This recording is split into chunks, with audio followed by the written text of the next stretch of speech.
Welcome back to my channel Patas Pavani. Please subscribe my channel.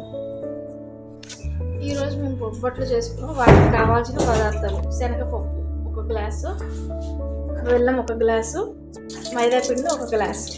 ఆ తర్వాత శనగపప్పు ముందుగా నానబెట్టుకొని ఒక 2 గంటల పాటు నానినాక వాటిని శుభ్రంగా 2 సార్లు కడుక్కోవాలి.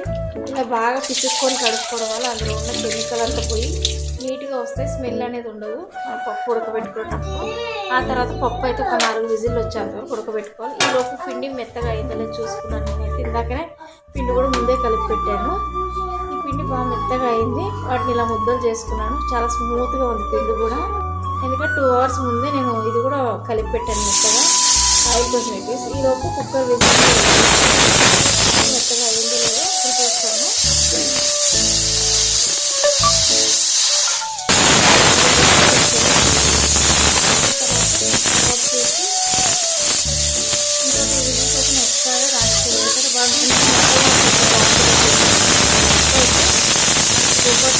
చపాతీ పైన మెత్తగా ఉంటే బాగుంటుంది. ఇలా మెత్తగా ఉడికిందా లేదా అని చెప్పి మనం గోరుతో తీసుకున్నాక ఇలా రుబ్బుకొని అందులో బెల్లం వేసి లైట్గా నల్లగా నలగిపోయినా అవసరం లేదు. మళ్ళీ దాని కింద లో ఫ్లేమ్లో పెడితే అది కరిగిపోయి గట్టిగా అయ్యేదాకా ఉంచాలి. నేనైతే పెద్ద నలగొట్టలేదు, బెల్లం అయితే వేసేసి లో ఫ్లేమ్లో అయితే కొంచెం వేస్తాను. నేనైతే ఎక్కువసేపు ఏమి నలగొట్టలేదు, ఎందుకంటే వేడిగా ఉంది కదా, అది పైన వచ్చి పడుతుందని. దాని తర్వాత కొబ్బరి తురుము 1 కప్పు వేసుకున్నాను. యాలకుల పొడి నేను ఈ కొబ్బరి తురుములోనే మిక్స్ చేసి పట్టేసాను అప్పుడు ఇందాకనే, అదే వేసాను. ఇలా కొంచెం వాటర్ ఇదంతా గట్టిగా అయిందాక ఇలా ఉంచాలి. బాగా గట్టిగా అయిపోతే మనకి ఎలా అంటే చపాతీ ముద్దలాగా రావాలి చేతికి పట్టుకుంటే.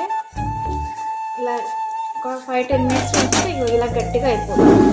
ఈ గట్టిగా అయిపోయిందని కొంచెం ఒక 5 నిమిషాల సేపు చల్లగా అవ్వనిచ్చి ఈలోపు నేను నెయ్యి కూడా 1 గ్లాసులోకి అయితే సపరేట్గా తీసుకున్నాను, బొబ్బట్ల పైన వేసి కాలవడానికి. ఎందుకంటే మెత్తగా ఉంటాయి, నెయ్యితో చాలా టేస్టీగా కూడా ఉంటాయి. ఇలా ఫోల్డ్ చేసుకొని పప్పు అనేది లోపల పెట్టుకొని పప్పు ముద్ద చపాతీ లోపల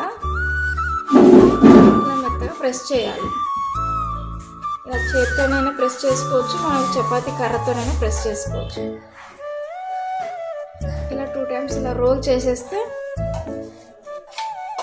ఇలా రోల్ చేసి మనం పెంకు పైన వేసుకుంటే సరిపోతుంది.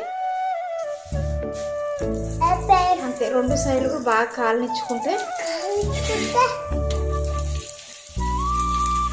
ఎర్రగా కాలంలో తెచ్చుకోవాలి 2 సైడ్లు కూడా. కొంచెం ఆయిల్ ఎక్కువ కానీ గీ కానీ ఏదైనా యూజ్ చేసుకోవచ్చు, మన ఇంట్లో ఏది ఉంటే అది. తీసుకో.